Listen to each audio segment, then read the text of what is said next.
Hello दोस्तों, स्वागत है आप सभी का हमारे YouTube channel the GS world में। आज हम बात करने वाले हैं फंडामेंटल राइट आर्टिकल 20 के बारे में। तो शुरू करते हैं। Article 20 salient features. It gives protection from conviction in 3 cases. First, against ex post facto law. Second, against double jeopardy. Third, against self incriminating evidences. First, so we will talk about first. Against ex post facto law.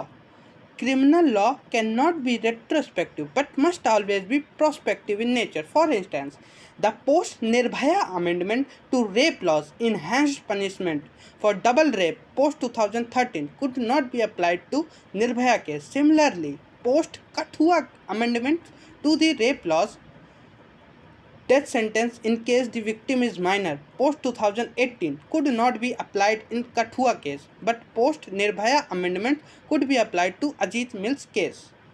Civil laws may be retrospective as was 85th amendment to Article 16 Clause 4A 2001 effective from 1995. Retrospectively is not allowed in criminal case because it will lead to political victimization. Also, criminal law required a guilty mind. So the definition of the criminal and quantum of punishment cannot be retrospective. Second, against double jeopardy.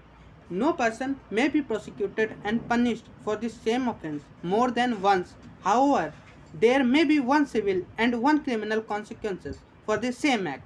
Example, a civil servant may be jailed and also terminated from the service for taking bribes. Similarly, both civil and criminal remedies are available in case of defamation.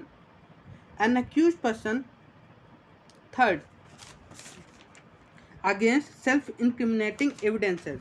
An accused person shall not be forced to bear witness against himself. This is rule against self-incrimination. However, there are exceptions to this rule. First, confession recorded before a judicial magistrate under section 164 of CRPC is admissible as evidence and can become the basis of conviction and sentence. Next, if based on any statement made to the police a recovery is made, then that part of a statement become admissible. Next, police can be forced collect fingerprint and blood and tissue sample. This is investigation and not incrimination, but police cannot force any person to sign a statement.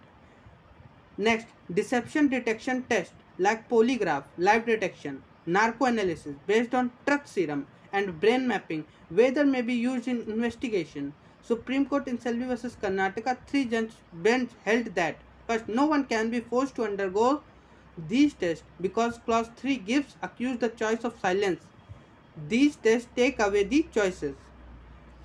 However, if with permission of accused such statements are recorded and based on it some recovery is made, then that part of the statement become admissible.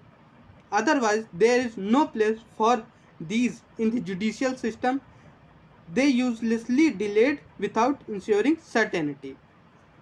आपको ये video कैसा लगा हमें comment करके बताइए और हमारे channel को सब्सक्राइब करना मत भूलिए। तब तक के लिए stay safe and stay tuned.